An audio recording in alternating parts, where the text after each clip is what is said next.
We're going to kind of come into something of God's Word now and continuing in our series looking at people of faith. And I want to start by, sometimes when people talk about Hebrews 11 and talk about people of faith, they use the language of heroes and talk about heroes with things. And lots of you will know from the past, I'm a little bit of a comic book fan. And I don't know, some of you maybe, some of you probably aren't. But one thing that I'm sure you'll all know is that comic books tend to feature what?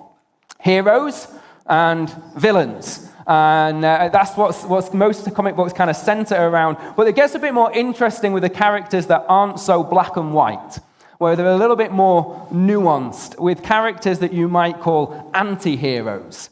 And here are a few characteristics going to come up of an anti-hero for you in just a second. Here we go. We see an anti-hero is somebody who tends to be unpredictable, selfish. They use questionable kind of methods to achieve their goals. Kind of morals are pretty grey for them. They're not afraid to cross the line in different ways. And they're often self-destructive. Often things kind of go on in their lives where they kind of do something and they kind of reap the consequences of that. One of my favorite kind of comics or heroes or examples of anti-heroes is the Guardians of the Galaxy. Anyone else like Guardians of the Galaxy? A couple of hands going up, absolutely. And they're great for a laugh, aren't they? And they show courage and they save the world. But let's be honest, they don't give us an example of how we'd want to do life, do they? They don't think twice about stealing from people. They don't think twice about lying to them or double-crossing them. And it makes for an entertaining story. It makes for people that maybe we can relate to a little bit more than the kind of that perfect superhero who seems to do nothing wrong. But we wouldn't want to follow their example. At least I hope you wouldn't. And today we're going to be talking about a character in the Bible who is a bit of an anti-hero. Let's just say he has a lot more in common with Rocket Raccoon than he does with Captain America, if you're following me. We're going to be talking about Samson. Now, some of you won't have heard of Samson before, and some of you will, and that's absolutely fine. Either way, we're going to be talking about it, unpacking some different little bits from the story in a moment. But for those of you who kind of know about Samson, maybe one or two of you could just shout out, what's the first thing that comes to your mind when you think of Samson? And I want to shout something out. Oh, I got lots of things. I heard hair was one of the things I heard. What was another thing someone shouted? Strength, hair and strength, absolutely. Anything else? Delilah. And Delilah, very good. Okay, that's a good beginnings for us. And if that makes no sense to you right now, hopefully it will a little bit by the end, because we're going to dig into some of those things a bit more in a moment. I've got to be honest, though.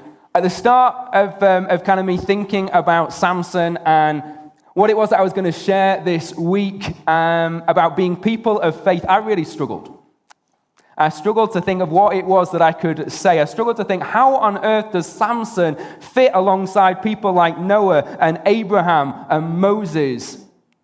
Because he doesn't set a great example for us to follow. But then I went back to the start of Hebrews 11, where we read this. It says, now faith is confidence in what we hope for and assurance about what we do not see. This is what the ancients were commended for. So this is what Samson was commended for.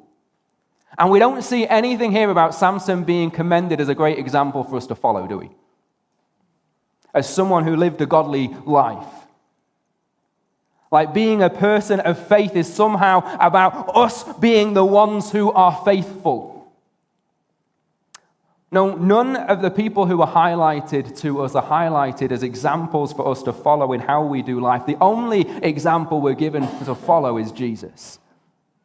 Instead, they're highlighted as people of faith. And faith is confidence in what we hope for and assurance about what we do not see. Being people of faith is about having confidence, not in our own faithfulness, like we're somehow these good people who kind of match up to these different standards, that kind of perfect superhero kind of model. Being people of faith is about people who have faith, have confidence in God's faithfulness. in his promises, in his love, in his mercy that is new every morning, in his grace and power that is sufficient for us and made perfect in our weakness. That's why being people of faith is about being ordinary people who walk with an extraordinary God. And that's what we're going to see in the story of Samson. We're going to see a person who actually gives us a whole load of examples of what not to do. But a God who is faithful to his promises, even when we fall short again and again.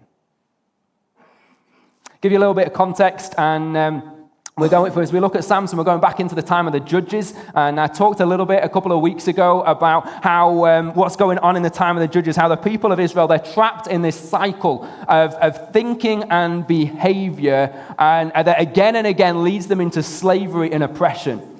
And step one in the cycle is that every person does what is right in their own eyes. Step one is that they think they know best, that they choose their way instead of God's way. They reject God in one way or another.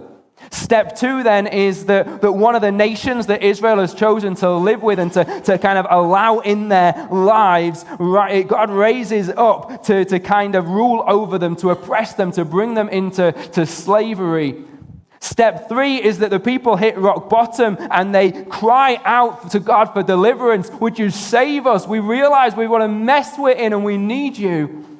And then step four is that God raises up a judge. He raises up somebody to deliver Israel and to set them free. But as I said a couple of weeks ago, Israel don't learn their lesson. And it's a cycle that we see every few years. It continues and they come back to step one yet again. And that's where we're at the start of Samson's story. This is what we read in Judges 13, right at the beginning. It says, "Again, the Israelites did evil in the eyes of the Lord. So the Lord delivered them into the hands of the Philistines for 40 years. So there's step 1 and 2 of this cycle. What's interesting is we read on, is that for the first time, step 3 doesn't happen. We never read about the Israelites crying out to God for deliverance. In fact, as we go on through the story, you'll see that it's almost like the Israelites have come to accept the rule of the Philistines and just kind of begin to accept that way of life of living in slavery and just trying to get on with things and making the most of things, and they don't want to fight anymore. And there's a warning for us in that. That's a dangerous place to be. But it also helps us to see God's faithfulness and his mercy, because he is still reaching out to the Israelites, still longing to kind of show them his mercy and to deliver them, even at the time when they have just completely forgotten him. It helps us to understand something of what's going on in Samson's story. This is what we read next. It says, "A certain man of Zorah named Manoah from the clan of the Danites had a wife who was childless, unable to give birth. The angel of the Lord appeared to her and said, 'You are barren and childless, but you are going to become pregnant and give birth to a son. Now see to it that you drink no wine or other fermented drink, and that you do not eat anything unclean. You will become pregnant and have a son, whose head is never to be touched by a razor, because the boy is to be a Nazirite, dedicated to God from the womb. He will take the lead in delivering Israel from the hands of the Philistines.'" And then jumping to the end of the chapter, we read this. It says, "The woman gave birth to a boy and named him Samson. He grew, and the Lord blessed him. And the Spirit of the Lord began to stir him while he was in Mahanadan between Zorah and Eshtaol." What an amazing start to life for Samson. To have an angel show up and announce his birth, to declare he's going to be blessed, that he's set aside for a purpose. That, this puts Samson alongside a handful of people in the Bible like Isaac and John the Baptist and Jesus. That's pretty good company, isn't it? God blesses Samson in an amazing way. He is set apart for God's purposes, and the sign of that is to be that he's to live as a Nazarite. And, we see a little bit of that here. You can read about it more in Numbers 6 if you want to another time, but it means that he's not to drink any alcohol or even anything from a vine, so kind of even just grape juice, anything like that. That's a pretty hard place to be because that's about all that they drank in that time apart from milk and water. So he's pretty restricted on that side. It means that he's not to touch anything, any dead animal, any kind of dead creature as part of things, and he's not to cut his hair. And it's a symbol, it's a sign. It's not that those things in themselves are kind of anything special, but it's a symbol, it's a sign that he is dedicated, that he has set himself apart for God and for his purposes. So Samson, he begins life with every advantage. He is blessed by God, he's taught God's ways, he knows that God has a purpose for his life, that he is to take the lead in delivering Israel from the hands of the Philistines. Somehow, though, despite all of the advantages that Samson has, he loses sight of who God has called him to be. We don't really get given much in the way of details. It jumps along to when he's an adult. But I wonder, as you kind of begin to read between the lines, I wonder if maybe because they knew how special he was, his parents kind of doted on him and made him the center of the universe. I don't really know how it happened. We're not told, but there's no doubt that for some reason or another, Samson grew up proud and selfish, thinking everything was about him. He doesn't seem to be interested in God's purposes in his life, just in pleasing himself. This is the first thing we read about Samson. You'll see maybe why I'm reading between the lines to kind of come to that conclusion. It says this in Judges 14. Samson went down to Timnah and saw there a young Philistine woman. When he returned, he said to his father and mother, "I have seen a Philistine woman in Timnah. Now get her for me as my wife." His father and mother replied, "Isn't there an acceptable woman among your relatives or among all our people? Must you go to the uncircumcised Philistines to get a wife?" But Samson said to his father, "Get her for me. She's the right one for me."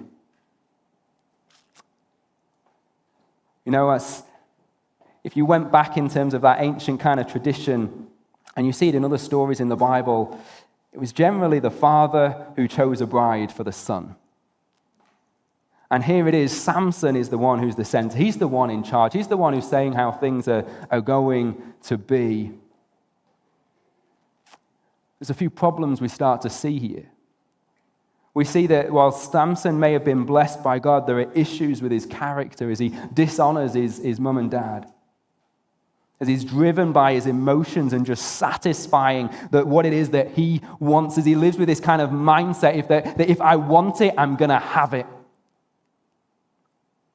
And then you take a step back and you remember what's Samson's God-given purpose, that we're told right at the beginning that he's got a purpose, that he will lead the Israelites to the deliverance from the Philistines, to overthrow the Philistines. And marrying one of them doesn't sound like it's going to help that, does it? But this gives us a picture, I think, of how the people of Israel have grown comfortable living under the rule of the Philistines. They're not crying out for deliverance, and neither is Samson. And there's something here we've got to be alert to. One of the greatest threats to the people of God is not extermination, but assimilation. It's not when we face direct opposition as followers of Jesus, because when we do, that's obvious. And so we rally together, we stand with one another, we support one another, we kind of know what we need to do in that moment to hold fast to God as those who are faithful to him. And that's why the enemy is so often much more subtle than that. And instead he works little by little to cause one small compromise after another until we grow comfortable in the world, more comfortable with the world's way of doing things than God's way of doing things. And this is danger number one that we see in the story of Samson. It's assimilation. This is where the people of Israel, and do you know, it's where parts of the church right now today are in real danger. A danger that we need to be alert to as the people of God. And I think it's because this is what's going on that we read this in verse 4. And it can seem a strange verse if you don't understand kind of that bigger context that I'm trying to unpack for you. We read this in verse 4. It says, his parents did not know that this was from the Lord, who was seeking an occasion to confront the Philistines. For at that time they were ruling over Israel. I don't think this means this is God's plan A, because it goes against what he's told the Israelites to do in his word in other places. I think what we get here is a picture of God's faithfulness in our weaknesses. God's faithfulness to his promises, God's faithfulness to his purpose, even in the midst of our weakness and our failure. Samson is meant to deliver the Israelites from the Philistines, but instead they've grown so comfortable with living there with them, so comfortable kind of in just embracing the Philistine way of life. And Samson is even wanting to marry one of them, that now God is going to work through his disobedience to bring about his purpose, to cause Samson to start to fight the Philistines like he's meant to.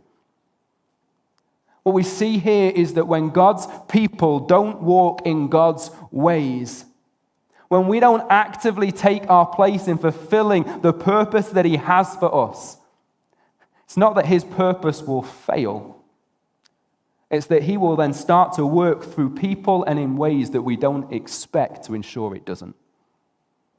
That he will cause friction to begin to occur in our lives, to make us uncomfortable, to begin to shake us out of our complacency, precisely because he is faithful to his promises and his purpose.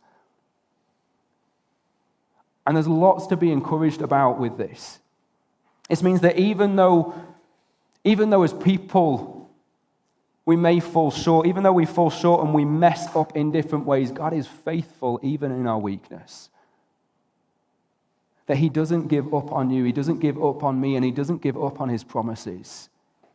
He will work even in the midst of our disobedience and in the midst of the broken messiness of our world to draw us to him and to ensure that his promises are fulfilled.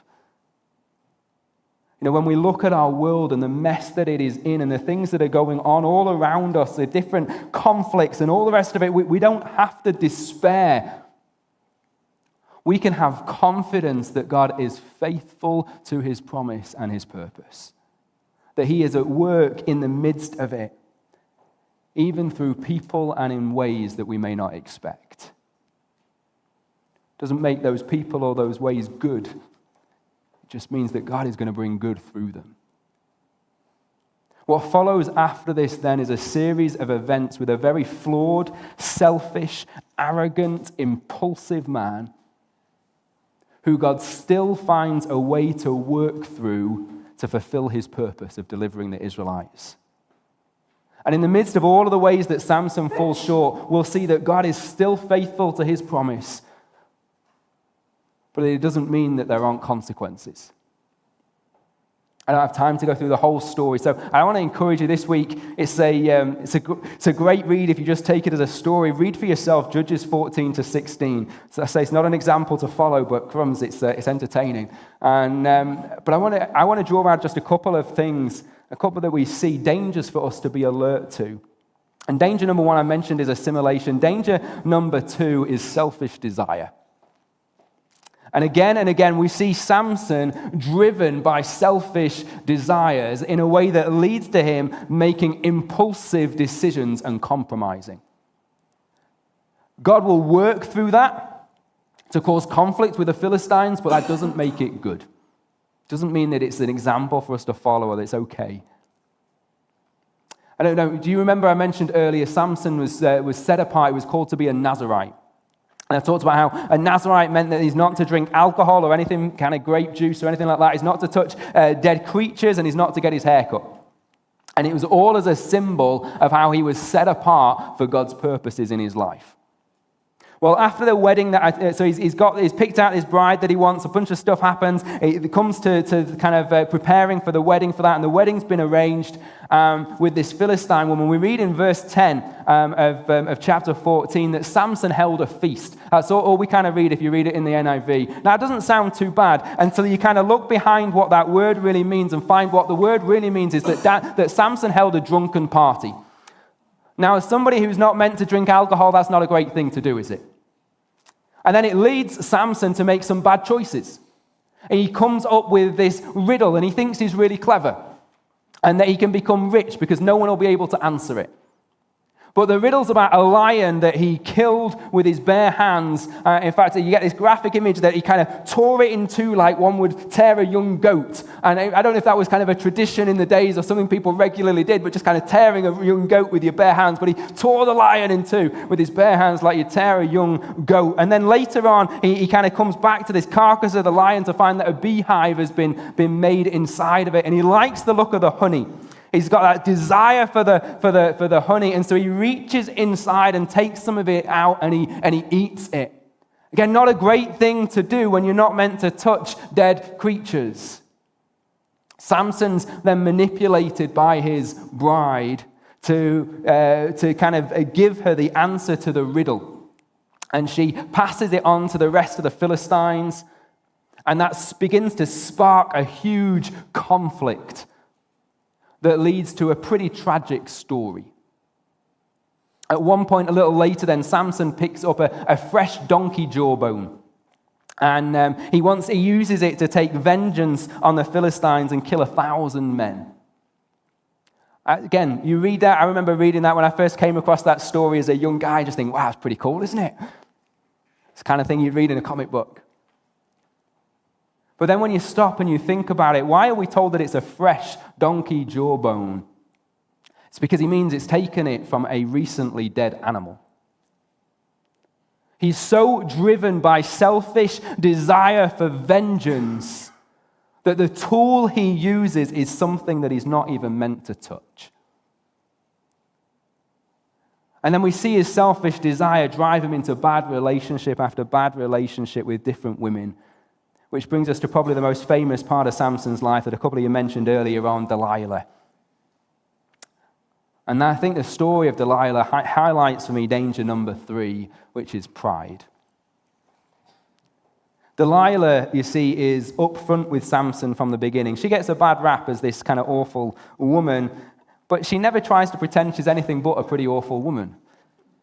She tells him from the very beginning, you tell me the secret of your strength. Why? Not because then I'll feel like you love me and you trust me, but because then I'll sort out for you to be tied up and subdued. She's honest with him about it. She tells him that straight up from the beginning. And you'd think that would cause Samson, if he had any sense, to call off the relationship and say, you might be beautiful, but no, thanks. But he knows this woman is no good for him, and yet he carries on. Why?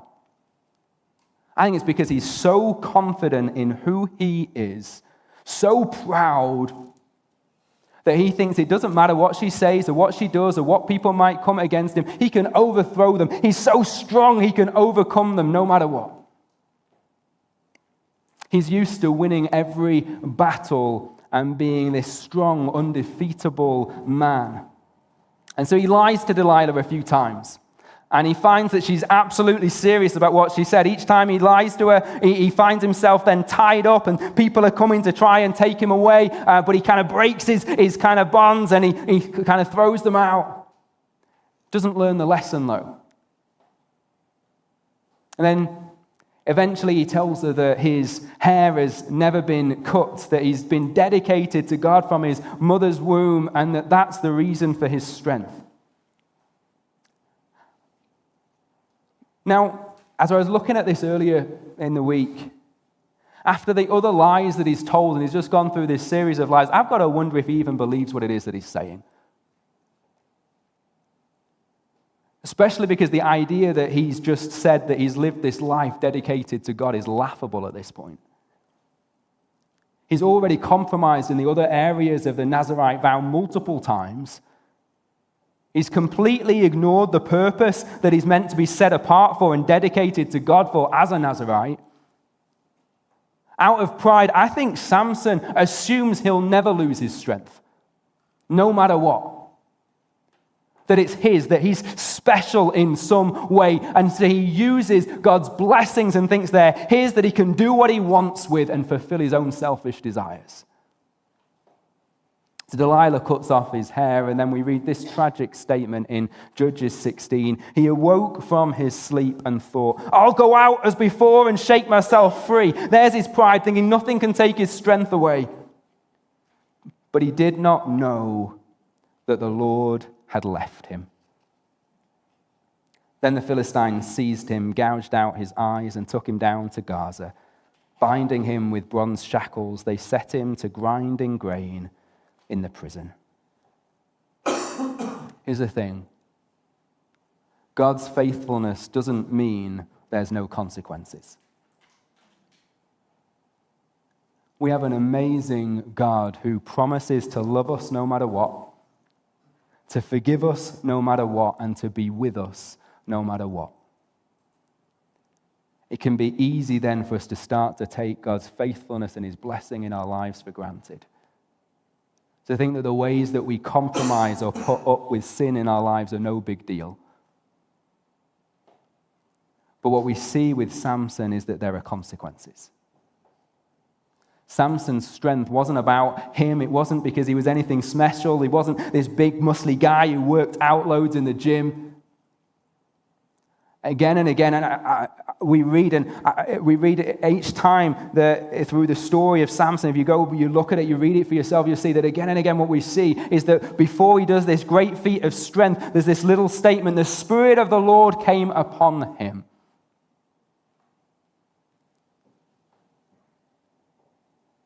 God empowered him. He gave him strength. And he's taken God's blessing and his work in his life for granted. And he's chosen to live out of selfish desire and pride. And now it's brought him to a place where God's blessing has left him. And the picture we have of Samson is such a powerful picture of the consequences of sin in our own lives. Sin blinds. His eyes are gouged out. Sin stops us from being able to see rightly, to see the damage that we're doing to others and the damage that we're doing to ourselves, to see the good that God is offering in his way, that he's saying, if you could just see, if you could just come and take a hold of my way. But sin blinds us to it. Sin binds. We read that Samson is bound in these bronze shackle. It binds us so that we end up in that place where we feel trapped, where we're stuck in a cycle of thinking and behavior, and we don't know how to get out, and we try harder, and we try this kind of quick fix thing and this self-help book, but no matter what we do, we're kind of trapped in that place. And sin grinds.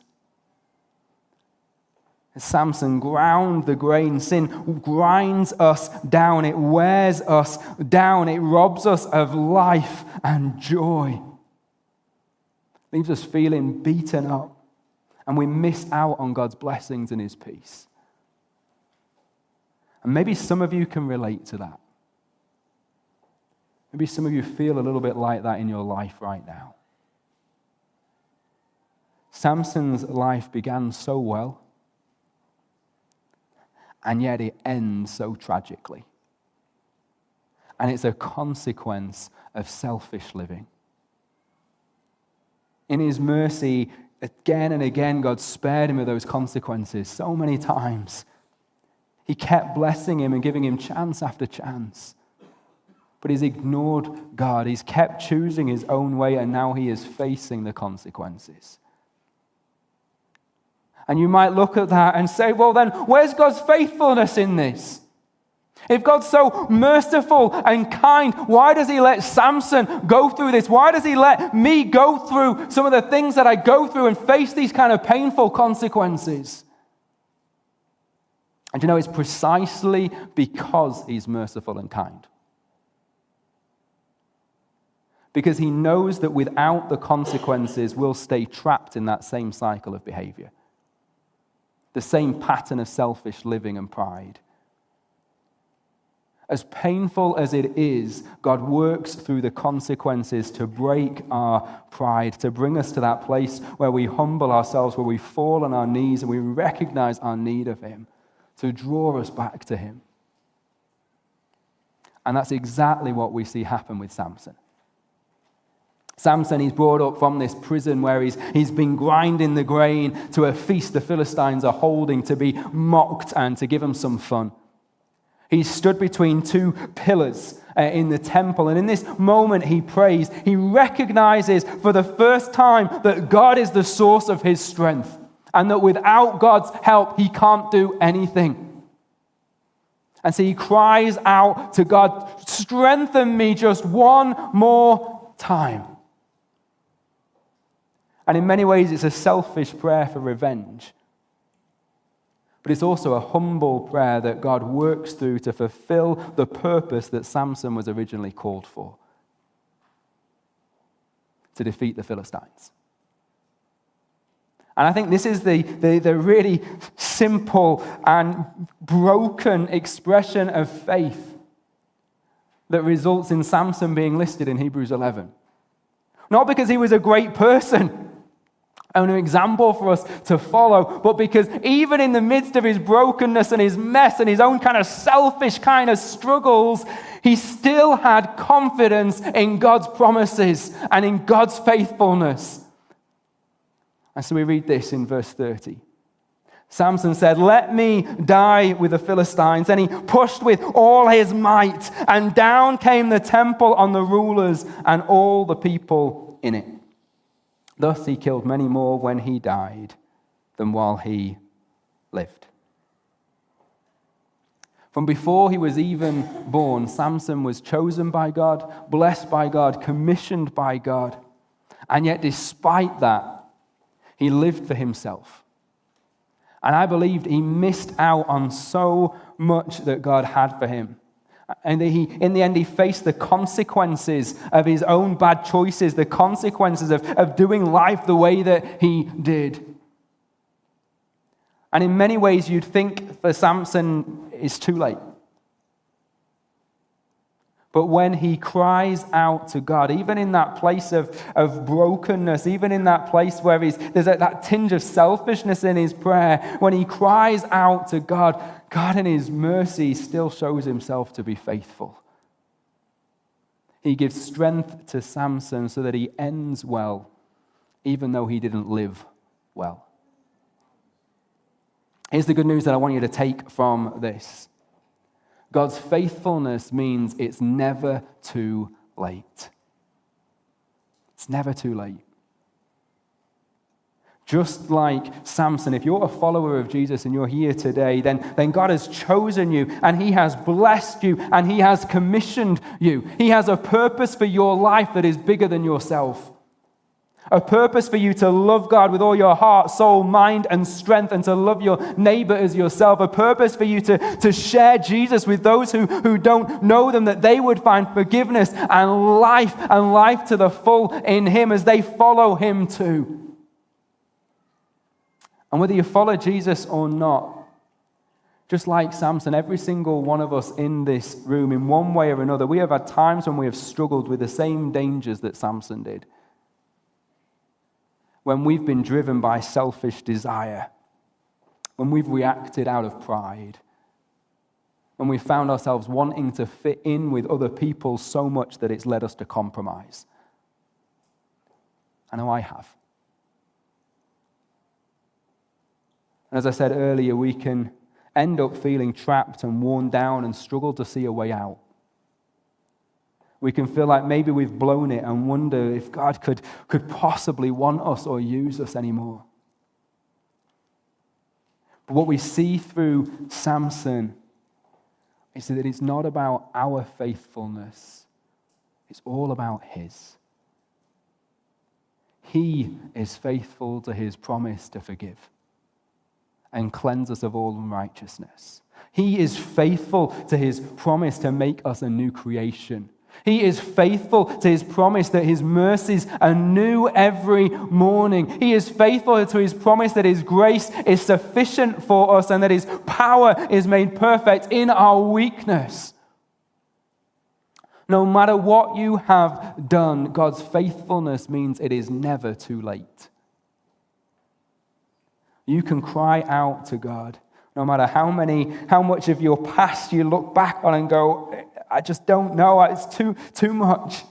You can cry out to God and he will hear you. And actually what we see through Samson is that he can even work through your mistakes and in the midst of your circumstances to fulfill something of his purpose for you. It doesn't mean that there aren't painful consequences.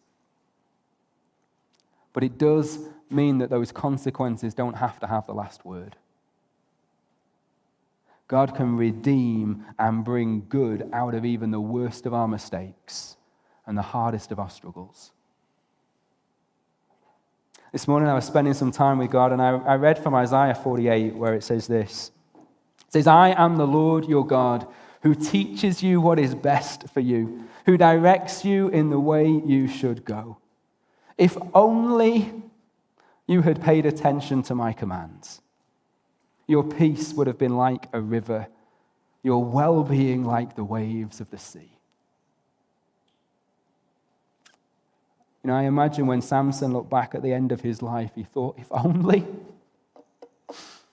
only things could have been so different. But you know, because of God's faithfulness, it is never too late. Your past doesn't have to define your future. I believe he is reaching out to some of you today saying, wake up. Would you wake up? I've got more for you.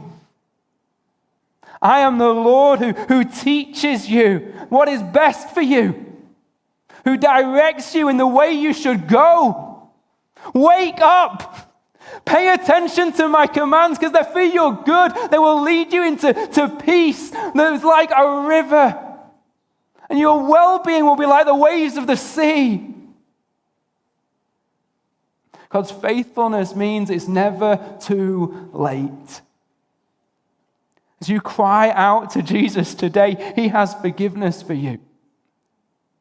But not only does he have forgiveness for you, he has freedom for you. We see with Sam, it's not good enough if you were in that situation of Samson where sin is blinding you and binding you and you're kind of feeling stuck and worn down. It's not enough just to have your past forgiven. You need freedom, and freedom is what Jesus has for you today. He wants to open your eyes so that you'd see the dangers around, that you could be alert to them. And so that you could see the blessings that he has for you. He wants to set you free from the patterns of thinking and the cycles of behavior that you felt trapped in. So that you can walk in his ways and experience his peace. So you can begin to know life and life to the full here and now today. So I want to make space for us as we finish, for us to cry out to Jesus. For us to recognize where it is that maybe we have grown comfortable doing life the world's way. We've kind of assimilated that we look more like the world than we do like Jesus. For us to make the choice to turn away from sin and to turn toward Jesus. For us to cry out to God for his strength, knowing that it's not about us, there's nothing special about us, but as we cry out to him for his strength, he will empower us to step into and fulfill the purpose that he has called us to in our lives. He is faithful to his promises.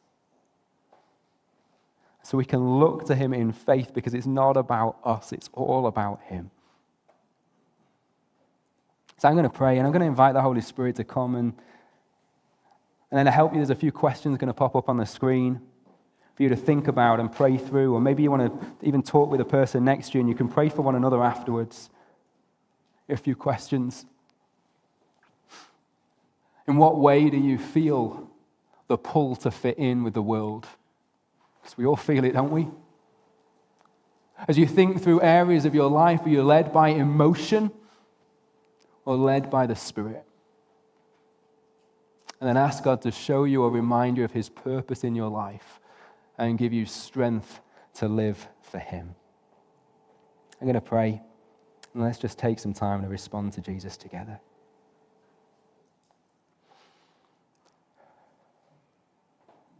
Heavenly Father, I want to thank you.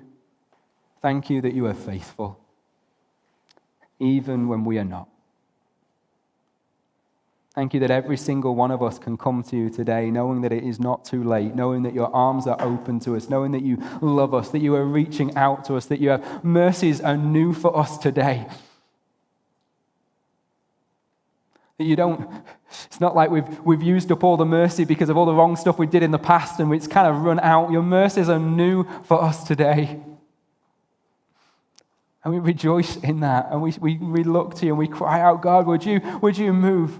Lord, would you just forgive us of all those plays that we've kind of got caught up like Samson in living for ourselves.